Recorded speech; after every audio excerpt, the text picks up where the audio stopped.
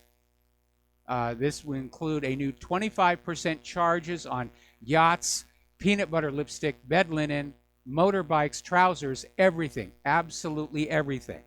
So whatever manufacturing gains Trump was hoping to get with the aluminum and steel tariffs are going to be offset by the fact that other countries are not going to be buying our products.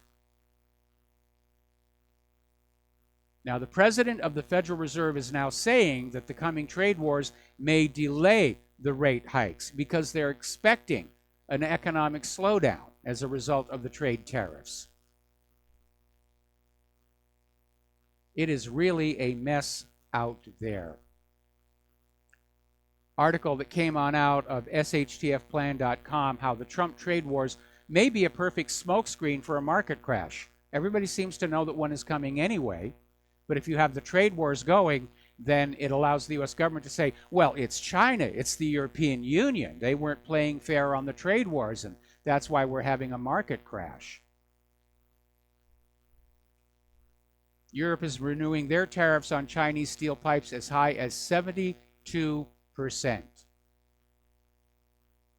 Now, a little bit of good news. U.S. Steel is starting up one of their plants in Illinois, the Granite City Works. They're firing up one of 2 blast furnaces, and they're hiring back 500 workers. So good for them. U.S. aluminum manufacturer announces 300 new jobs in Kentucky following Trump's tariff announcement. Now, it looks good, but again, in a nation with 90 million unemployed American citizens, 800 jobs, it's more symbolic than anything else. Now, the second largest U.S. nursing home operator, HCR Manor Care Incorporated, has filed for Chapter 11 protection They have $7.1 billion worth of debt. Part of their financial difficulty are shrinking margins and reduced government reimbursement rates, low occupancy, and apparently part of it goes back to the pension disaster, because some of the people in the nursing homes are paying for the nursing home with pension funds that are starting to run out of money. Now, the cost of housing has soared so high, Americans are sliding into poverty. Not because the Americans are in decline, but because the line where poverty begins is moving higher. And housing prices are rising at unprecedented rates, and it's just insane. But the reason the housing prices are going on up is to try and create artificial equity, to keep the value of the houses above the loans that have been used to buy and flip them over and over and over again. We saw this happening back in 2008. Now, in San Francisco, housing rental prices are through the roof. They're actually paying far more for accommodations in San Francisco than we do here in Hawaii, which most people assume is a high-rent state. We've heard about all these people in Silicon Valley who are working for places like Google and having to live out of their cars. But there's a new phenomenon that is starting in San Francisco. They're bringing back dormitories for working adults. You can't afford your own apartment anymore. There's a dormitory where you get your own bedroom, and there's a shared kitchen, shared bath facilities, and apparently this is where mid-level, middle-class people are starting to live. Maitre d's, teachers, bookstore managers, lounge musicians, copywriters, merchandise planners. They're now living a dormitory lifestyle. And maybe that's part of Agenda 30, that we all live in barracks or dormitories. And only the very, very rich get their own homes, because after all, they deserve them. Over in Ukraine, they are feeling the effects of this very harsh winter because Russia's Gazprom has now shut off shipments to Ukraine over unpaid bills and unfulfilled contracts. And yeah, I think Russia showed a tremendous amount of patience on this whole issue. Now, the Vatican has indicted the ex-head of the Vatican Bank, who apparently embezzled something like $62 million. And there's a third suspect who passed away and will not have to go to trial. But they have a lot of problem with their bankers. What was his name? Calvi, Roberto Calvi, the Vatican banker who wound up hanging underneath a bridge in London with rocks in his pockets. Now, as you know, the Italian election was a real poke in the eye to the European Union. And in France, Macron is admitting that the Italian election result is a brutal message to Brussels. And he's admitting the big problem was the migration pressures. All these migrants going into Italy and just trashing the place, crime, rape, vandalism. And the same thing is happening in the other European Union states. They've had enough. They've had enough of the harsh economic realities, the predation of the European Central Bank, and they've had it with this open borders idea. Now, as it turns out, even as our corporate media is claiming that Russia rigged the election, it turns out George Soros was in there pouring money all over the pro-EU political party. And it didn't work. They still lost. The people are speaking.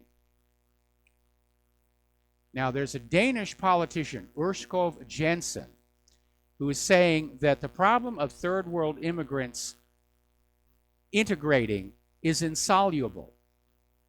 They're basically a generation, they've received 500,000 third world immigrants in a country of 5 million people, 6 million people, and they cannot support themselves. And they can't do any better than to obtain subsidized jobs, jobs that are created by the government. And he's got a solution which we'll explain after we come back from these words from our sponsors.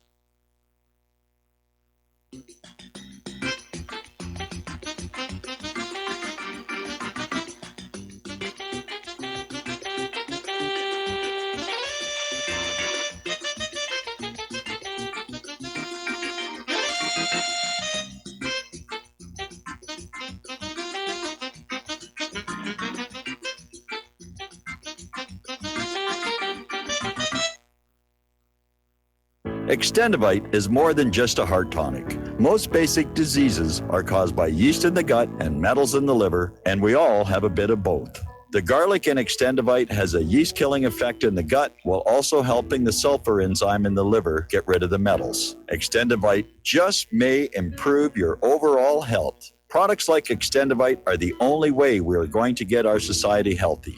And if you're waiting for the government and pharmaceutical care to solve your health problems, you're going to have a long, disappointing wait, I think. Extendivite is a complete formula for extended life in the new millennium. 80 can be the new 60. Extendivite is available in capsule or liquid form for just $69.95 for a 2-month supply. To get started, call 1-877-928-8822. That's 1-877-928-8822 or visit heartdrop.com. Extend your life with Extendovite. Folks, we're living in a world the likes of which we've never perceived any clearer than we do now. The plan for global governance has been in the works for generations and would have likely been achieved by now, but for the fact that the globalists left open their Achilles heel. With all their tools, Federal Reserve System, fiat currency, no child left behind, and then Common Core education introduced to our schools to dumb us down, vaccines, pharmaceuticals to lobotomize us, GMO foods, insertion of compromised or bought and paid for politicians, judges, mainstream media propaganda, all pieced together like a puzzle designed to ultimately bring the world under submission. But with all their strategy, they forgot one thing: knowledge. And knowledge is power. With knowledge, their bombardment is nullified. Folks, with that, as brilliant and knowledgeable as you've become, among the wisest audience of any radio audience in the world, and you are, I want you to take a moment to reflect and ask yourself, how much of that knowledge did I obtain from Republic Broadcasting Network? How high has my consciousness been raised since I've been a listener? How fast am I now able to discriminate truth from fake news by being a Republic Broadcasting listener? How clear am I now able to see the world since I've been listening to RBN? Ask yourselves those questions, folks. Then ask yourself, what is that knowledge worth to me? Like my morning coffee, how would I survive without it? A voice of truth in a sea of lies. Do we not all need to make sure it survives? Like public broadcasting, we are now finding we can only survive with listener support. Censorship, advertisers being attacked, truth itself being attacked. It's the only way through this. We at Republic Broadcasting humbly ask you to become a supporter. Look at your budget and make a determination of what Republic Broadcasting is worth to you and what you can afford on a monthly basis. Go to republicbroadcasting.org and pledge 20, 30, 40, 50, if possible, 100 a month or more if it's affordable. Click the donate button and become a regular monthly donor. Assure both us and yourself that Republic Broadcasting truth will continue to flow like that morning coffee. The network, thank What this country is coming to, I sure would like to know.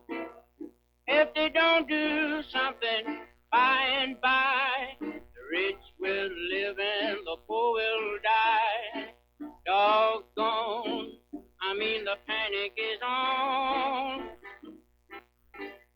Can't get no way, can't draw no pay.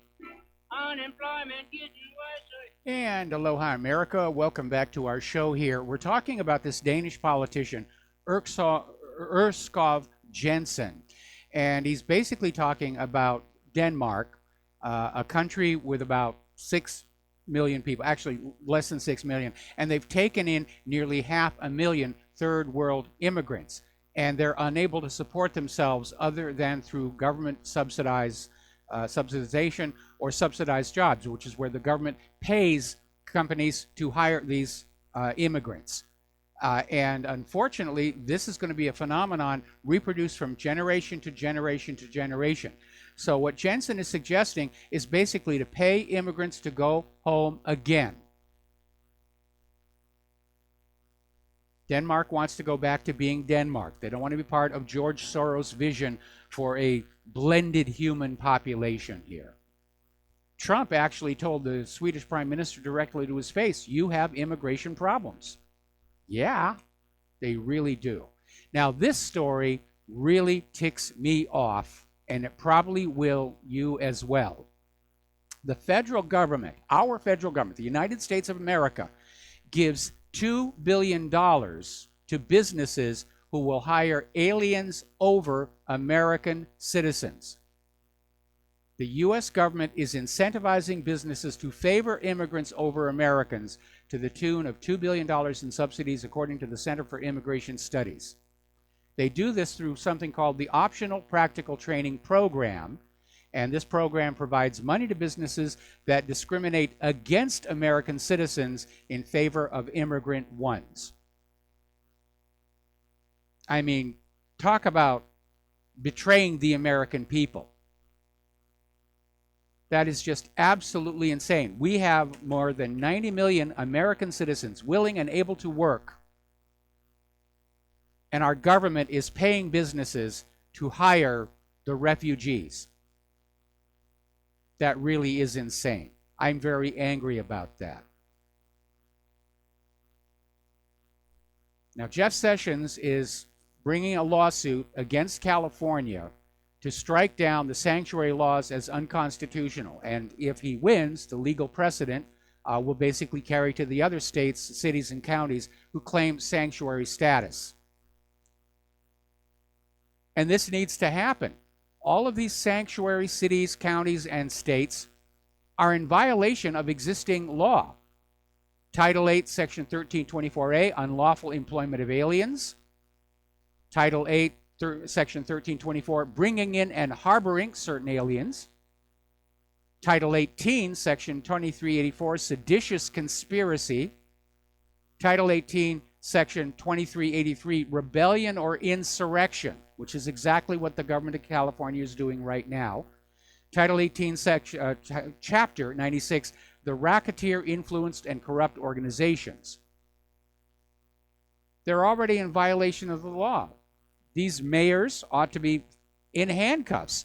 Certainly the mayor of Oakland, who aided and abetted illegal aliens and obstructed justice, needs to be in handcuffs right now.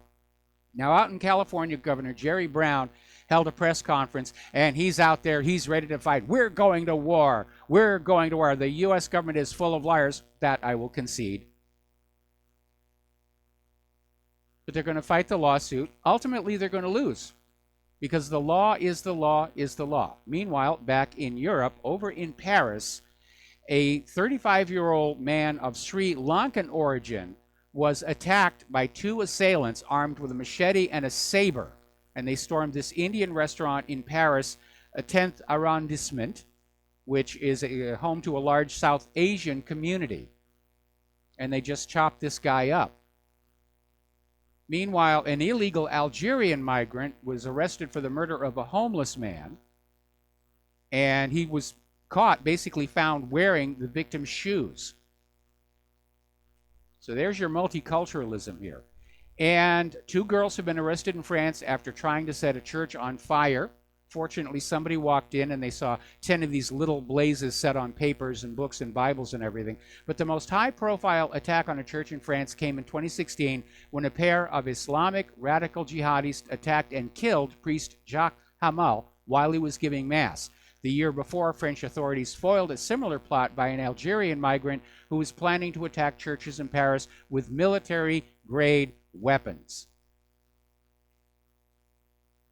So you can see why people who are looking at what's going on in Europe are understanding the New World Order is not for them. They want to keep their culture. They want to keep their peaceful society. They want to keep their own indigenous language, their own indigenous religion. And we're going to see a continuing and growing pushback against all this open border nonsense. Meanwhile, up in Vermont, which you wouldn't consider to be a hotbed of illegal immigrant activity, apparently 11 European illegal immigrants were arrested after crossing from Canada into Vermont. Well, at least they got those 11. We got to take another break for commercials, and we will be right back.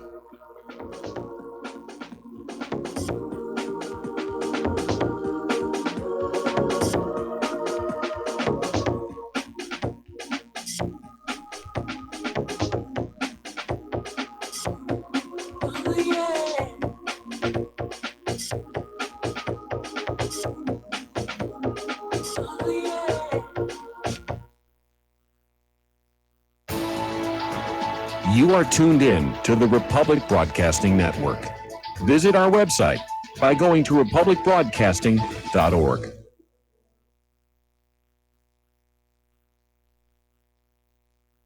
Do you or a loved one suffer migraine headaches? Listen to what scientist Kurt Hendricks has to say. 35 million people in the United States suffer with debilitating migraines.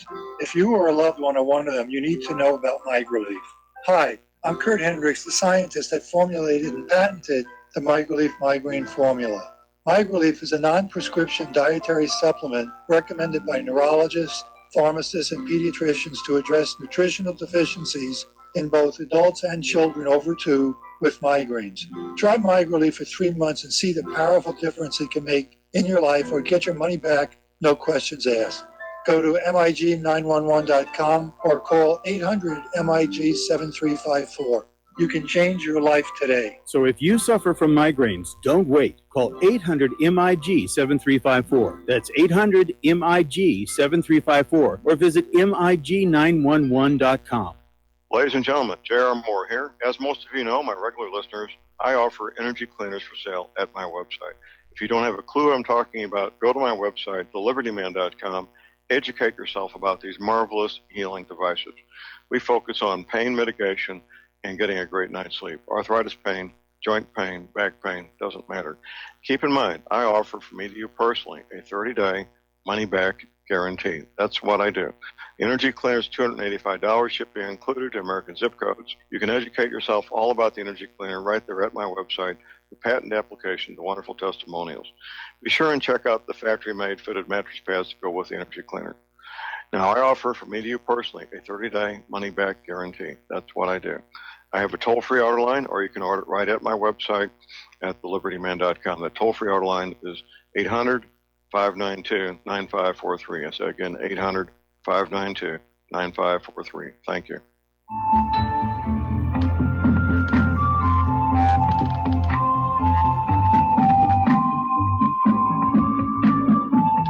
Do you know there is an ongoing war right here in America?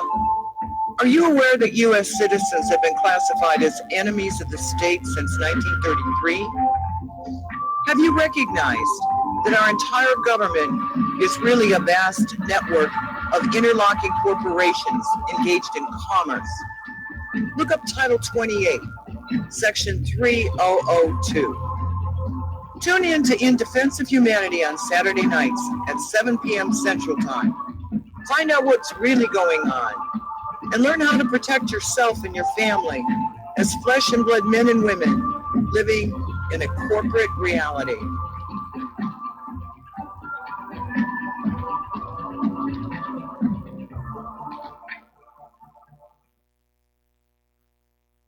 If you got the money, honey, we got the bombs. We'll plant them anywhere you like and blow up anyone.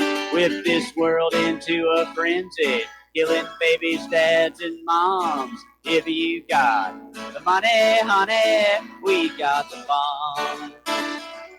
If you got the money, well, we won't say we did. The towers in And aloha, America. Welcome back to the show. Now, things in South Africa are really headed in a bad direction. As you know, their new president has enacted a plan to simply take farms away from the white farmers who have lived on those farms for generations, no compensation, just direct confiscation, and give it to the black people. And there's another politician, Julius Malema, who leads the country's Economic Freedom Fighters Opposition Party. He's in a race for a mayorship against a white opponent. And he's out there saying, we're cutting the throat of whiteness.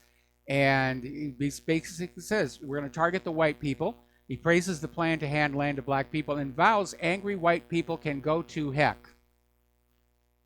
This could actually happen here. We're seeing the beginnings of it with this attitude that it's okay to discriminate against white people for being white because of slavery, which was over and done with long before any of us were born. The world is going crazy. So, now, remember Fast and Furious? There was this murdered Border Patrol agent. And Brian Terry was killed in 2010 by an illegal immigrant with one of the weapons provided by Fast and Furious. And his brother, Kent Terry, is now pushing for the Fast and Furious case to be reopened. It never will be, especially right now in the climate of pushing for gun control, because it's obviously embarrassing to the gun grabbers that the government was giving assault weapons, military weapons, to drug criminals. At the same time, they're trying to say that the law-abiding American people should not have them. And what was going on is the U.S. wanted to arm one particular cartel to create a monopoly, to get rid of the competition, which keeps the price of the product down. So they armed this one cartel to wipe out the competition so that drug prices would go on up and the CIA would have a better markup. Now, here is a very interesting case of just how weird things are getting. In Tarrant County, Texas, actually in a lot of courtrooms, but this case took place in Tarrant County. Defendants in court are sometimes strapped with a remotely controlled stun belt around their legs. The devices are used to deliver a shock if the person gets violent or attempts to escape. But in the case of Terry Lee Morris, the judge used the device as punishment for refusing to answer the judge's questions during this 2014 trial on charges of soliciting sexual performance from a 15-year-old girl. In fact, the judge shocked Morris 3 separate times, and it scared him so much that Morris never returned for the remainder of his trial and almost all of his sentencing hearing. So the Texas 8th Circuit Court of Appeals in El Paso basically said that the judge's use of this stun belt as punishment basically barred him, the defendant, from attending his own trial. That's a violation of the Constitution's 6th Amendment, and the charges, or the conviction, was thrown out. All right, we're going to take another phone call. Andrea in Oklahoma, aloha. Welcome to the show. What's on your mind? Yes, I got in my car and there was Sean Hannity talking on the radio. And he was talking about, hey, everybody, we all need to get together and sign this with the states. It's called,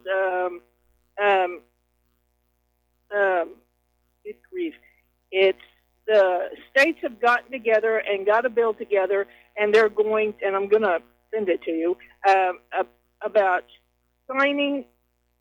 They're wanting to, it's the Constitutional Revolution at Convention of States. They're wanting everybody to drain the swamp. Everybody wants to drain the swamp, and he's Mr. Sean Hannity saying, everybody, if we all get together and sign this, maybe we can get the swamp drained and keep it drained, and they'll have bills a bill that they're going to put together to drain the swamp. So anyway, well, I'll send there are the two problems information. with that. There are 2 problems with that. I've been hearing about calls for a new constitutional convention.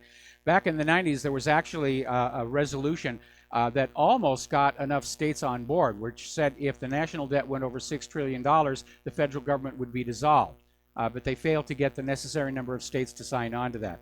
The problem with a constitutional convention is who would be running it and who would be chosen to be delegates. And a lot of people are very concerned that a constitutional convention is just an attempt to get rid of the old Constitution and the Bill of Rights and put in a new system of government even more favorable to the ultra-rich and the tyrannical. And a lot of people don't want to take that risk. In addition, the problem that we have here is not that there's anything wrong with our current Constitution and our Bill of Rights. The problem is a government that thinks itself above the law and acts accordingly. And a whole new Constitution and a whole new Bill of Rights isn't going to change that. Well, I'm with you on that one. I didn't see that side of it. Oh, my gosh, how scary is that? Yes. Okay. Well, in March, they're supposed to give more money to our government to keep it running. If they can't come up with the money, I think that might be a good deal too. Even though I hear a lot of good things about what Trump's been doing here lately with business all of a sudden kicking in and more jobs being created, and I don't know how long that's going to happen, but well, it sounds good. let me comment. Let me comment on that. I mean, so far the number of jobs that have been created. First of all, we don't even know if how many jobs were lost in the same period. We may still be in a negative trend. And again, with 90 million Americans out of work, 800 new jobs, it's a token effort. And the other issue I have right now with Donald Trump is we're seeing corporate media and even elements of the government come down on the independent media. They're literally at war with us, and Trump isn't doing anything. Now, the independent media worked very, very hard to help Trump overcome Hillary Clinton, and he's turned his back on us, and we have to be very concerned about that. Okay, well, I'm with you on that, too. Well, I thought I would just mention that, but now it just sounds like a terrible idea. I'm sorry I took up the time. Oh, no problem there, Andrea. Thank you. Thank you for the phone call. We're going to let you go and switch to Charlie in Los Angeles. Aloha, Charlie. Welcome to the show. What's on your mind? Yeah, stupid people in America. You know, that's all. You know, those people in South Africa gave up their guns. Yes. Right. Now, these people are kind of like the liberals you might find adopting 8 African babies and bringing them to Columbus, Ohio, and you'll find them on the front page of the newspaper. Now, this, like you said, can happen here because when they get their hands on the firepower, then they're going to want the average farmer who's now down, whose land is now like a 4,000-acre farm. He's going to have to give up all his land back to the Indians, but he can keep a quarter section of land or a half section of land. And I guarantee you, that's what's in the cards. Maybe not in my lifetime, but this is the Bolshevik Revolution in slow motion, and it's on the books. I bet you somebody somewhere in this country, they want the farmers to give the land back to the natives, whether it's going to be the Mexicans in the South or the Sioux Indians in the North. This is on the books. And so all you farmers out there that are buying into these fake shootings and you're getting conned into, you know, more and more restrictions on your firearms, you can bet that your great-grandchildren might be fighting this battle without weapons. Thank you for taking my call. All right, you're welcome. I don't know that we're looking at taking the farmlands and giving them to the Native Americans or the Mexicans or whatever. Liberals tend to be socialists. And under socialism, at least as it was practiced in the Soviet Union, the state owned all the land. And the state owned the farms, and you were allowed to live there and work there. And that was how that operated. And we already know that agricultural corporations are trying to find ways to get rid of the small family farms and acquire the land and just turn them into these gigantic, almost state-sized corporate farms. And yeah, farming as I knew it growing up is in rapid decline, on the verge of being extinct here. All right, getting on back to the news here, a little bit of news about computers. The Geek Squad. They're in the Best Buy stores, and they will come to your home and they'll fix your computer and everything. And apparently, documents have come on out that the Geek Squad repair people have a very cozy relationship with the FBI. They're paid to be informants. If they find something on your computer that is questionable, like child porn, they will turn you in, for which they are being paid. So this idea of a right to privacy is definitely going away. And I'm not supporting people with child porn, but like copyrighted music files, or maybe there's a letter that you've written that sounds threatening. They just look through all the files. And again, it makes a good argument for having what they call a shirt pocket drive for your private stuff, which just plugs into a USB port. They come in terabyte sizes now. And, if you're concerned about somebody getting into your computer and finding something that you want to keep private, it's time to actually keep it in offline storage until you're using it. Now, story coming on out of Breitbart, CNN turns to outright gangsterism to silence Alex Jones. And he starts by describing the old protection racket, where a couple of gangsters walk into a store and they say, "Nice business you got here. Be a shame if anything happened to it." And it's an act of extortion. And this is exactly what CNN did to a number of business owners last week, meaning the independent media. And what the gangsters at CNN want to do is silence the political right to chill our speech, to remove us from the debate, to end our influence so that only the liberal point of view is being heard by the public between now and the November election. And it is nothing less than extortion. CNN is upset. Their ratings are down. They want their ratings to be high again. They can't start telling the truth. That would be the end of corporate media and the government. So all they can do is try and crush out their competition, which is us.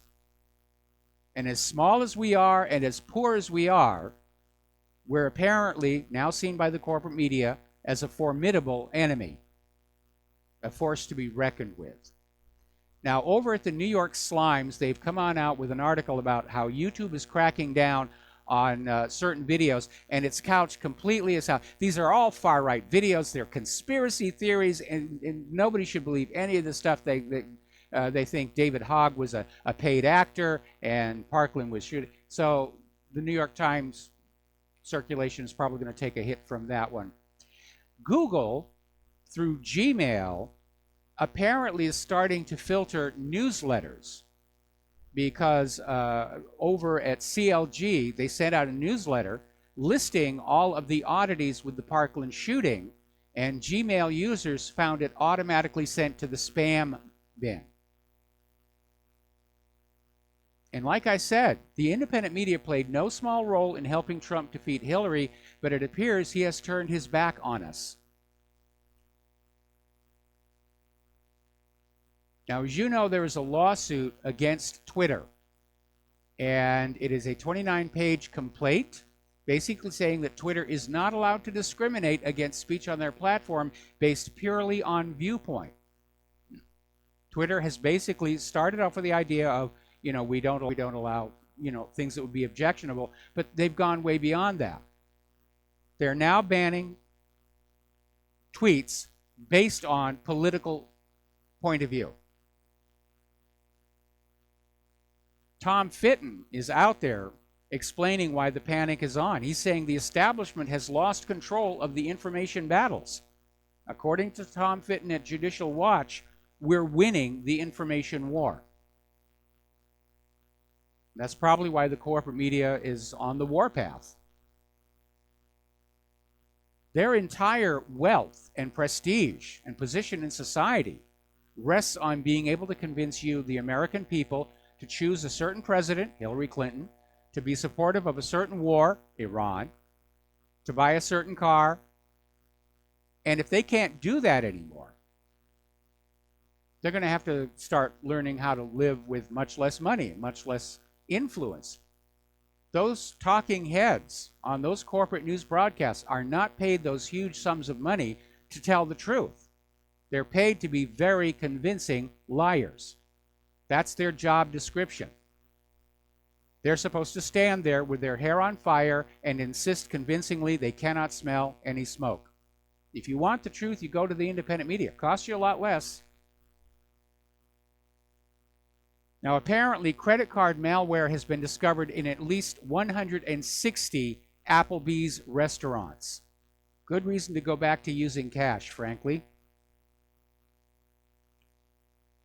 Now, this is an interesting little story. iPhone has a security feature where if you enter the passcode wrong repeatedly, it locks the phone for an interval. And every time you try another password, the lockout period increases. And apparently, a 2-year-old boy got hold of his mother's iPhone and played with that passcode thing and ran up a 48-year delay before the phone can be used again. I think somebody at iPhone wasn't really thinking this all the way through. There needs to be a cap on that delay so it doesn't get out of control like that. I'm sure it'll be in the next patch. I'm hoping that the child's mother can plug the phone into iTunes and reset the phone that way. Now, to nobody's surprise, a poll is finding that the iPhone X is simply too expensive for happy iPhone owners. They don't see a reason to upgrade. In fact, it's being described as twice as expensive as the old smartphone, but not twice as good. The iPhone 10 is for the Rolex wearers. People who want the prestige. I have the iPhone 10. Okay, fine, big deal. Now, apparently, Amazon Echo has a problem. Alexa is not only ignoring commands, it is emitting laughter at random intervals. Now, Alexa is programmed to respond with laughter to certain things that you say, but for some reason, Alexa is just doing this at random times now. And sometimes in the middle of the night. And there are several different laughs in there. Some of them are a little creepy, and people are getting weirded out about this whole thing. Meanwhile, out in California, humans are starting to attack driverless cars. We're seeing a rage against the machine, a rage against automation. People understand what's happening. Self-driving cars, taxi cab drivers are going to be out of work, truck drivers are going to be out of work. Anyway, we're going to take a break. Back with the last segment of our program after these few words.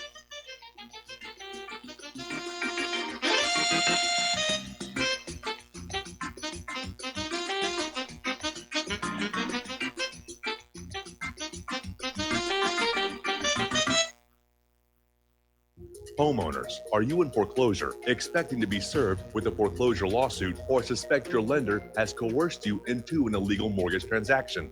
A huge number of mortgages made in the last 10 years have legal issues and are possibly defective. State laws and the U.S. Supreme Court have upheld that defective mortgage documents are grounds for foreclosure defense and for counterclaims in favor of the homeowner. If your mortgage has been sold or assigned since closing the loan, it may be defective, and you may be paying the wrong party, and the lender may not have standing or the right to foreclose or collect payments under the law. If you would like to know if your mortgage is legal or not, or know if you are paying the right party, we can help. Our initial consultations are free of charge. We are not attorneys. We are legal researchers and work closely with experienced lawyers who know how to help you find the evidence to help you keep your home. Call toll free 1-855-2-KEEP-IT. That's 1-855-2-KEEP-IT today. Without the right accessories, any guy can be off the mark. Whether you've invested thousands in your arsenal or you own a single trusted firearm, a visit to AROutfitting.com is in order. It's one of the finest online selections of tactical optics and AR parts and add-ons, like EOTech, quick target acquisition with no peripheral loss. Browse the full range of Nikon scopes and binoculars. AROutfitting.com can illuminate your world with Streamlight gun-mounted lights from keychain to large handhelds up to 1,100 lumens.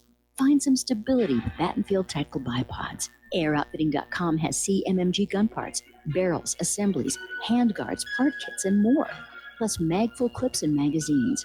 I know I've got you excited, so take a breath. Head to AirOutfitting.com. The site's super easy to navigate and features a ton of technical info, including links to manuals. We also welcome vendor and manufacturer inquiries. Remember, if you don't see it, we can get it at AirOutfitting.com. Okay, nurse, let's get this man to the ER stat. Right away, doctor. We see this every day. Heart attack or angina pain due to blocked and clogged arteries. Chelation can remove obstructions or blockages from arteries and help avoid painful and expensive surgery. Now there's Angioprim. It's a liquid oral chelation product that you take with juice. You start to feel the results fast. Angioprim increases blood flow all over the body, and that means more energy and strength to take on the day with less aches and pains. 60 years of research has gone into chelation, and Angioprim is the result. A safe and easy way to unblock your veins and arteries from buildup that slow circulation. Paging Dr. Jones. Please report to the emergency room right away. Log on now for a special radio offer from Angioprim. That's angioprim.com/radio. ANGIOPRIM. Angioprim.com/radio or call 877-882-7221. That's 877-882-7221.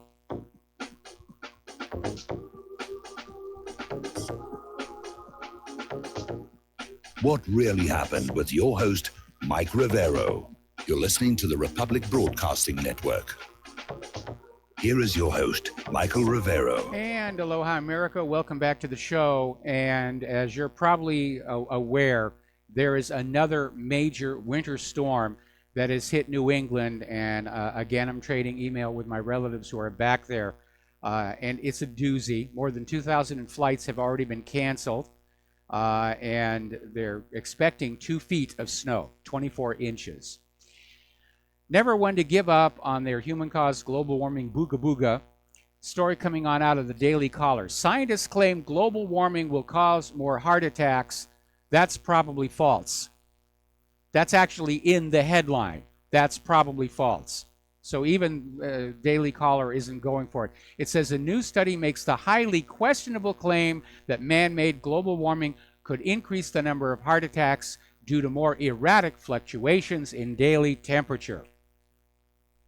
Now, up in Canada, there's a big stink going on in Ontario because of the global warming situation. They decided that they were going to put up some windmills in a small farming area.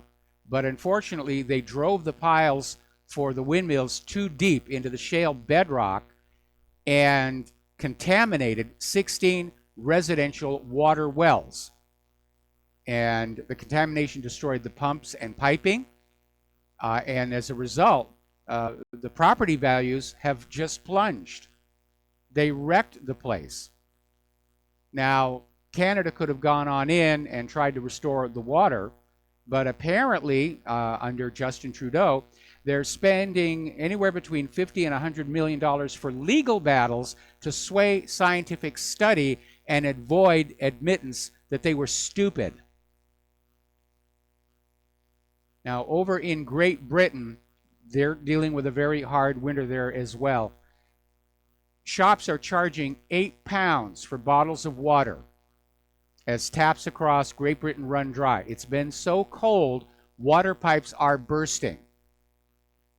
Now, the reason water pipes are normally buried as deep as they are in the ground is the ground acts as an insulator and keeps the water in them from freezing, because water, when it freezes, expands, and it will break the pipes that it is in. Now, at your house, if you're in this kind of hard freeze, all of your outdoor faucets, you need to leave on just a little bit, just a little trickle of water, and you'll get a nice little icy stalagmite underneath it.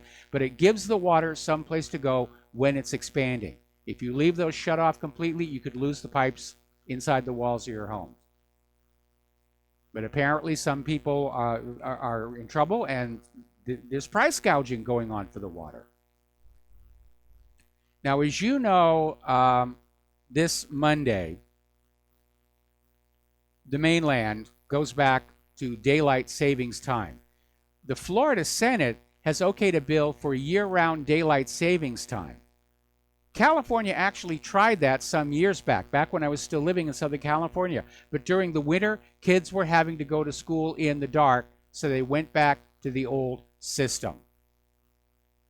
Apparently, Florida legislators are getting jars of tar and feathers after the gun control vote. All right, we're going to be heading on out of here. There's the music. Stay tuned for John Stadmiller. He's got lots of interesting things to share with you. Meanwhile, please take what you're learning here, put it out on social media, email. Maybe you need to start creating mailing lists so you can get past the censorship on the corporate social media platforms. We have to keep up with this fight. Okay? The first one to surrender loses. We have to stand up one more time, then corporate media knocks us down, and we will be victorious. We'll be back tomorrow. Aloha, America.